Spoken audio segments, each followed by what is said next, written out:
ओम शांति। आज 19 फरवरी 2025 के बाबा के अनमोल मधुर महावाक्य सुनेंगे। आज की मुरली में बाबा कहे, जैसे दुनिया में कोई व्यक्ति जब मर जाता है, शरीर छोड़ देता है, तो सिर्फ संस्कार जाते हैं, बाकी पिछले जन्म की पढ़ाई, बातें, रिश्ते सब कुछ भूल जाता है। ठीक इसी तरह बाबा कहे, तुम्हें भी यहां इस पुरानी दुनिया से बिल्कुल मर जाना है।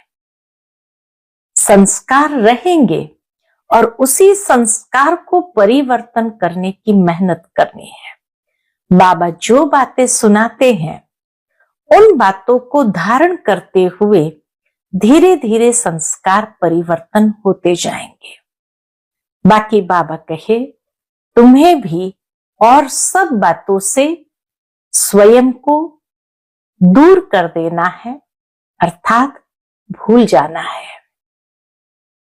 कौन सी बातें भूल जानी है? बाबा कहे, इस पुरानी दुनिया के जो भी शास्त्रों की बातें आदि है, सब कुछ भूल जाओ। बाबा जो नई बातें सुनाते हैं, उन नई बातों को धारण करते जाओ और इस तरह से अपने संस्कारों में परिवर्तन ले आओ। तो सुनते हैं आज के बाबा के अनमोल मधुर महावाक्य। ओम शांति। मीठे बच्चे, तुमने अब तक जो कुछ पढ़ा है उसे भूल जाओ। जीते जी मरना माना सब कुछ भूलना, पिछला कुछ भी याद न आए। आज की मुरली से प्रश्न है, जो पूरा जीते जी मरे हुए नहीं है, उनकी निशानी क्या होगी? उत्तर, वह बाप से भी आर्ग्यू करते रहेंगे, शास्त्रों का मिसाल देते रहेंगे।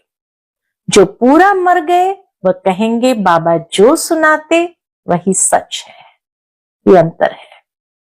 जो पूरा मरे हुए नहीं है, वो बाबा की हर बात के लिए आर्ग्यू करते हैं, शास्त्रों का मिसाल देते हैं, और जो पूरा मर गए हैं वो कहेंगे बाबा जो सुनाए वही सच है।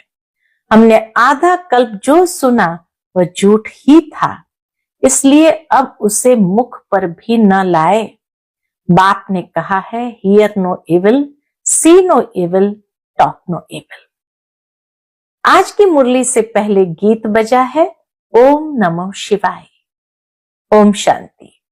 बच्चों को समझाया गया है, जब शांति में बिठाते हो, जिसको निष्ठा अक्षर दिया है, यह ड्रिल कराई जाती है।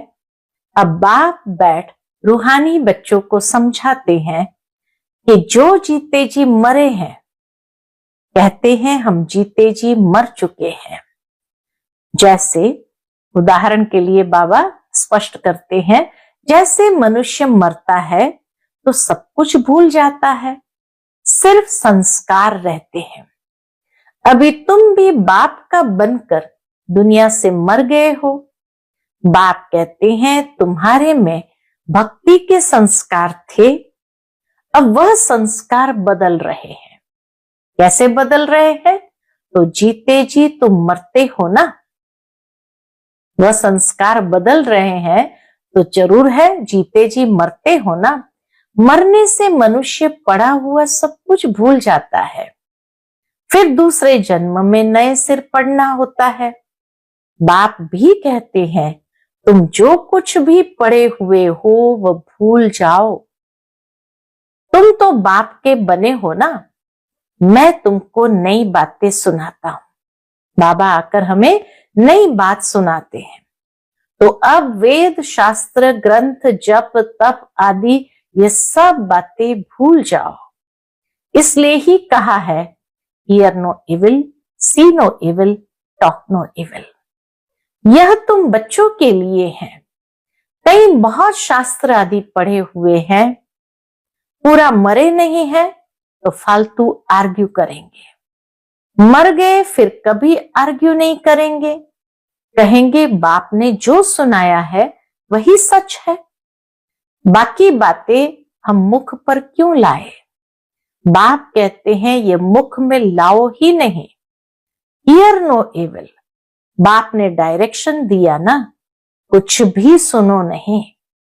बोलो अभी हम ज्ञान सागर के बच्चे बने हैं, तो भक्ति को क्यों याद करें?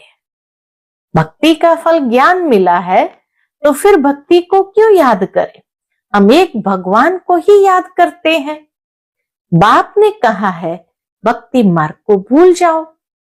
मैं तुमको सहज बात सुनाता हूं कि मुझ बीज को याद करो तो झाड़ सारा बुद्धि में आ ही जाएगा। तुम्हारी मुख्य है गीता। गीता में ही भगवान की समझानी है। अब यह है नई बातें। नई बात पर हमेशा ज्यादा ध्यान दिया जाता है। कोई भी नई बात होती है तो बाबा को इस पर ज्यादा ध्यान दिया जाता है भी बड़ी सिंपल बात। कोई बड़ी मुश्किल बात तो बाबा सुनाते नहीं। सबसे बड़ी बात है कौन सी? याद करने की, कि प्रेम से बाप को याद करो। घड़ी घड़ी कहना पड़ता है मन मना भव, बाप को याद करो।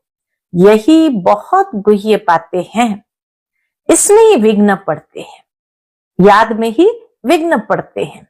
बहुत बच्चे हैं जो सारे दिन में 2 मिनट भी याद नहीं करते, बाप का बनते भी अच्छा कर्म नहीं करते तो याद भी नहीं करते, विकर्म करते रहते हैं।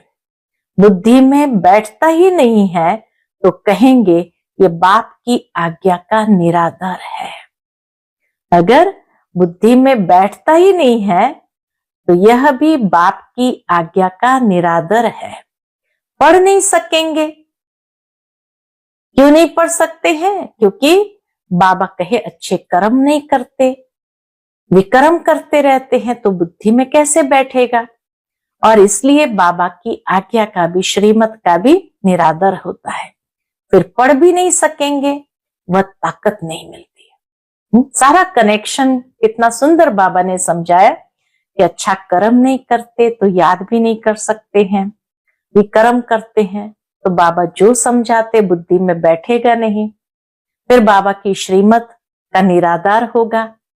फिर बाबा जो पढ़ाते हैं पढ़ नहीं सकेंगे तो आत्मा को ताकत नहीं मिलती। जिस्मानी पढ़ाई से भी बल मिलता है ना। पढ़ाई है सोर्स ऑफ इनकम, शरीर निर्वाह होता है सो भी अल्पकाल के लिए। कई पढ़ते पढ़ते मर जाते हैं तो वो पढ़ाई थोड़ी साथ ले जाएंगे। दूसरा जन्म ले फिर नए सिर पढ़ना पड़े। यहां तो तुम जितना पढ़ेंगे वह साथ ले जाएंगे, क्योंकि तुम प्रारब्ध पाते हो दूसरे जन्म में। बाकी तो वह सब है ही भक्ति मार्ग। क्या क्या चीजें हैं ये कोई नहीं जानते। रूहानी बाप तुम रूहों को बैठ ज्ञान देते हैं। एक ही बार बाप सुप्रीम रूह आकर रूहों को नॉलेज देते हैं, जिससे विश्व के मालिक बन जाते हो। भक्ति मार्ग में स्वर्ग थोड़ी होता है। अभी तुम धनी के बने हो। माया कई बार बच्चों को भी निधन का बना देती है। ये माया का काम है निधन का बनाना, लेकिन अभी हम धनी का बन गए हैं। छोटी छोटी बातों में आपस में लड़ पड़ते हैं। बाप की याद में नहीं रहते तो निधन के हुए ना। निधन का बना तो जरूर कुछ न कुछ पाप कर्म कर देंगे। बाप कहते मेरा बनकर मेरा नाम बदनाम न करो। एक दो से बड़ा प्यार से चलो, एक दो से बड़ा प्यार से चलो, उल्टा सुल्टा बोलो मत। इतनी बाबा की शिक्षा भरी बातें हैं। बाप को ऐसी ऐसी अहल्याएं, कुब्जाएं, भीलनियों का भी उद्धार करना पड़ता है। कहते हैं भीलनी के बेर खाए, दिखाते ना रामायण में, ये शबरी के बेर खाए। अब ऐसे ही भिलनी के थोड़ी खा सकते हैं। भिलनी से जब ब्राह्मणी बन जाती है तो फिर क्यों नहीं खाएंगे? इसलिए ब्रह्मा भोजन की महिमा है। शिव बाबा तो खाएंगे नहीं, वह तो अभोक्ता है। बाकी यह रथ तो खाते हैं ना। तुम बच्चों को कोई से आर्ग्यू करने की दरकार नहीं। हमेशा अपना सेफ साइड रखना चाहिए। अक्षर ही 2 बोलो, शिव बाबा कहते हैं। शिव बाबा को ही रुद्र कहा जाता है। रुद्र ज्ञान यज्ञ से विनाश ज्वाला निकली तो रुद्र भगवान हुआ ना। रुद्र ज्ञान यज्ञ से विनाश ज्वाला निकली तो रुद्र भगवान हुआ ना। श्री कृष्ण को तो रुद्र नहीं कहेंगे। विनाश भी कोई श्री कृष्ण नहीं कराते हैं। बाप ही स्थापना विनाश पालना कराते हैं। खुद कुछ नहीं करते, नहीं तो दोष पड़ जाता है। बाबा खुद कुछ नहीं करते, करण करावनहार है, नहीं तो बाबा के ऊपर सारा दोष पड़ जाए। वह है करण करावनहार। बाप कहते हम कोई कहते नहीं है कि विनाश करो। यह सारा ड्रामा में नूंदा हुआ है। अपने समय पर सब कुछ एक्यूरेट चलता है। शंकर कुछ करता है क्या? कुछ भी नहीं। यह सिर्फ गायन है कि शंकर द्वारा विनाश। बाकी विनाश तो वह आपे ही कर रहे हैं। यह अनादि बना बनाया ड्रामा है। यह अनादि बना हुआ ड्रामा है जो समझाया जाता है। बाबा ड्रामा की एक एक बारीक बातें भी समझाते हैं। रचयिता बाप को ही सब भूल गए हैं। कहते हैं गॉड फादर रचयिता है, परंतु उनको जानते ही नहीं। समझते हैं कि वह दुनिया क्रिएट करते हैं। बाप कहते मैं क्रिएट नहीं करता हूं, मैं चेंज करता हूं। पुरानी दुनिया को नहीं बनाते हैं, इसलिए क्रिएट करना शब्द डाल दिया। लेकिन वास्तव में बाबा क्रिएट नहीं करते। दुनिया तो है ही है, सिर्फ पुरानी से नई अर्थात चेंज करता हूं। कलयुग को सतयुग बनाता हूं। मैं संगम पर आता हूं, जिसके लिए गाया हुआ है। क्या गाया हुआ है? सुप्रीम ऑस्पिशियस युग। संगम युग को कहेंगे परम कल्याणकारी युग। तो सुप्रीम ऑस्पिशियस युग, भगवान कल्याणकारी है, सबका कल्याण करते हैं, परंतु कैसे और क्या कल्याण करते हैं ये कुछ जानते नहीं। अंग्रेजी में कहते हैं लिबरेटर, गाइड, परंतु उनका अर्थ थोड़ी समझते हैं। कहते हैं भक्ति के बाद भगवान मिलेगा, सदगति मिलेगी। सर्व की सदगति तो कोई मनुष्य कर न सके, नहीं तो परमात्मा को पतित पावन सर्व का सदगति दाता क्यों गाया जाए। बाबा कहे सर्व की सदगति कोई मनुष्य तो करता ही नहीं है, नहीं तो परमात्मा को पतित पावन सर्व का सदगति दाता क्यों गाया जाए। बाप को कोई भी जानते नहीं, निधन के है ना। बाप से विपरीत बुद्धि है। अब बाप क्या करे? बाप तो खुद मालिक है। उनकी शिव जयंती भी भारत में मनाते हैं। बाप कहते मैं आता हूं भक्तों को फल देने। आता भी भारत में हूं। आने के लिए मुझे शरीर तो जरूर चाहिए ना। प्रेरणा से थोड़ी कुछ होगा। इनमें प्रवेश कर इनके मुख द्वारा तुमको ज्ञान देता हूं। गौमुख की बात नहीं है, यह तो इस मुख की बात है। मुख तो मनुष्य का चाहिए, न कि जानवर का। इतना भी बुद्धि काम नहीं करती है। दूसरे तरफ फिर भागीरथ दिखाते हैं। वह कैसे और कब आते हैं जरा भी किसको पता नहीं है। तो बाप बच्चों को बैठ समझाते हैं कि तुम मर गए तो भक्ति मार्ग को एकदम भूल जाओ। शिव भगवान वाच, मुझे याद करो तो विकर्म विनाश हो जाएंगे। मैं ही पतित पावन हूं, तुम पवित्र हो जाएंगे, फिर सबको ले जाऊंगा। मैसेज घर घर में दो। बाप कहते हैं मुझे याद करो तो विकर्म विनाश होंगे, तुम पवित्र बन जाएंगे। विनाश सामने खड़ा है। तुम बुलाते भी हो, हे पतित पावन आओ, पतितों को पावन बनाओ, राम राज्य स्थापन करो। रावण राज्य से मुक्त करो। वह हर एक अपने अपने लिए कोशिश करते हैं। बाप तो कहते हैं मैं आकर सर्व की मुक्ति करता हूं। सभी 5 विकारों रूपी रावण की जेल में पड़े हैं। मैं सर्व का सदगति दाता हूं। बाबा ही सर्व की सदगति करता है। मुझे कहा भी जाता है दुख हरता सुख करता। राम राज्य तो जरूर नई दुनिया में होगा।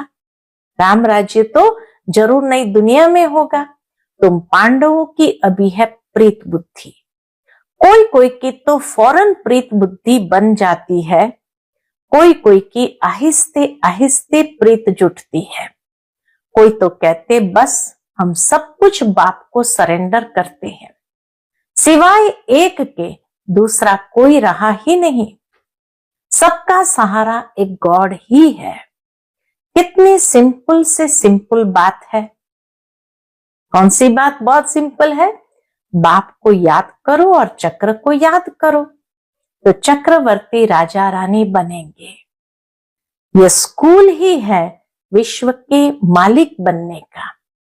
तब चक्रवर्ती राजा नाम पड़ा है। बाबा की स्कूल है विश्व का मालिक बनने का। तब बाबा कहे इसको चक्रवर्ती राजा नाम पड़ा है। चक्र को जानने से फिर चक्रवर्ती बनते हैं।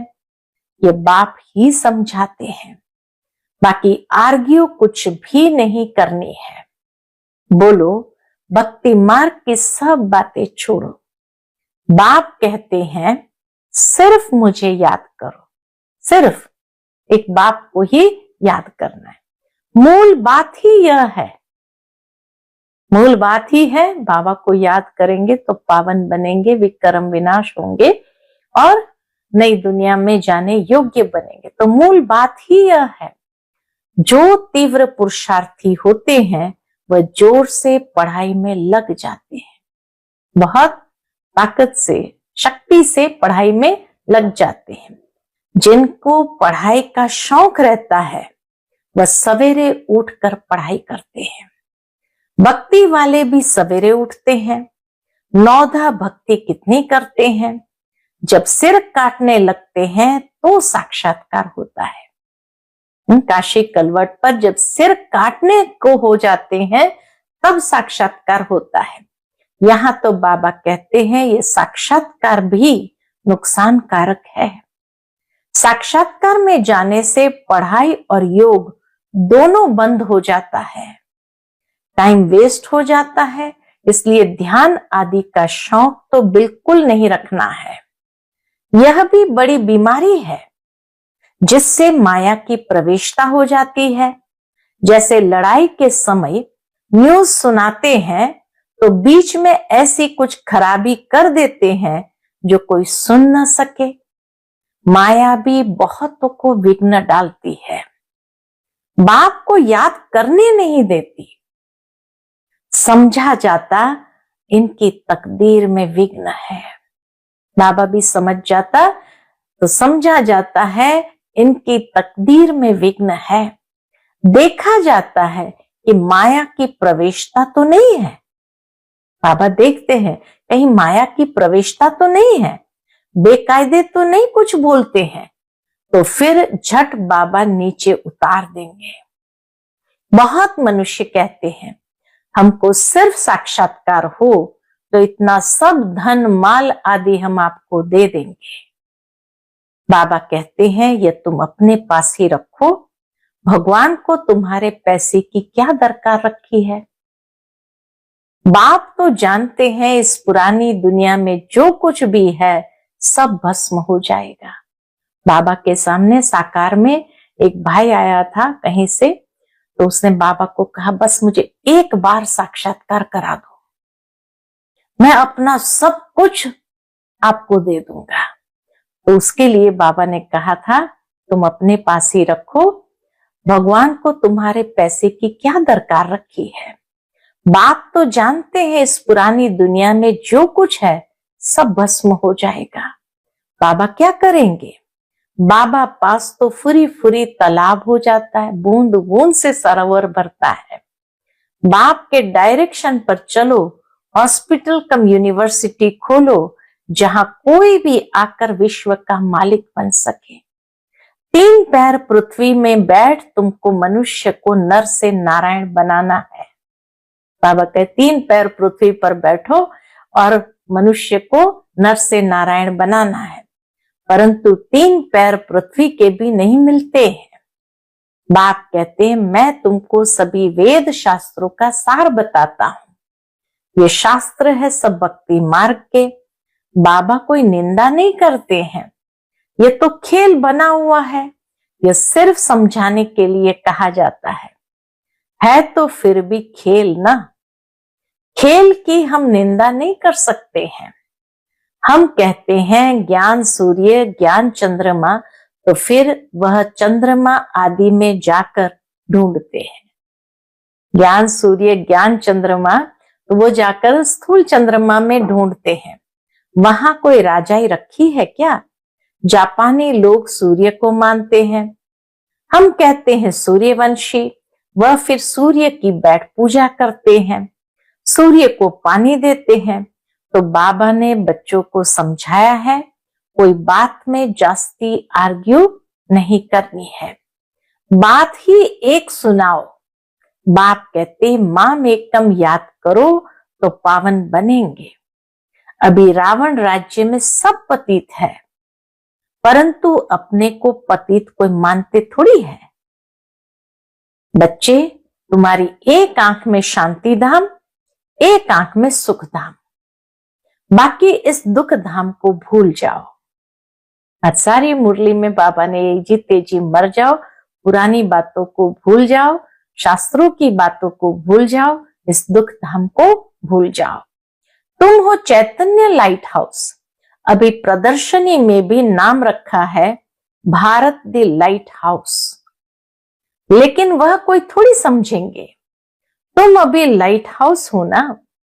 बोर्ड पर लाइट हाउस टिम्बर को रास्ता बताते हैं, तुम भी सबको रास्ता बताते हो। कहाँ का? मुक्ति और जीवन मुक्ति धाम का। जब कोई भी प्रदर्शनी में आते हैं तो बहुत प्रेम से बोलो गॉड फादर तो सबका एक है ना। गॉड फादर या परम पिता कहते हैं कि मुझे याद करो, तो जरूर मुख द्वारा कहेंगे ना। ब्रह्मा द्वारा स्थापना, हम सब ब्राह्मण ब्राह्मणियां हैं, ब्रह्मा मुख वंशावली। तुम ब्राह्मणों की वह ब्राह्मण भी महिमा गाते हैं, ब्राह्मण देवताए नमः। ऊंचते ऊंच है ही एक बाप। वह कहते हैं मैं तुमको ऊंचते ऊंच राजयोग सिखाता हूं, जिससे तुम सारे विश्व के मालिक बनते हो। वह राजाई तुमसे कोई छीन न सके। भारत का विश्व पर राज्य था। भारत की कितनी महिमा है, अभी तुम जानते हो कि हम श्रीमत पर यह राज्य स्थापन कर रहे हैं। वो कहते हैं हम श्रीमत पर यह राज्य स्थापन कर रहे हैं। अच्छा, मीठे मीठे सिकिलिदे बच्चों प्रति माता पिता बाप दादा का याद प्यार और गुड मॉर्निंग। रूहानी बाप की रूहानी बच्चों को नमस्ते। हम सभी रूहानी बच्चों की रूहानी माता पिता बाप दादा को याद प्यार गुड मॉर्निंग और नमस्ते नमस्ते। शुक्रिया बाबा, शुक्रिया। आज की मुरली से धारणा के लिए मुख्य सार है। पहली पॉइंट, तीव्र पुरुषार्थी बनने के लिए पढ़ाई का शौक रखना है। सवेरे सवेरे उठकर पढ़ाई पढ़नी है। साक्षात्कार की आश नहीं रखनी है, इसमें भी टाइम वेस्ट जाता है।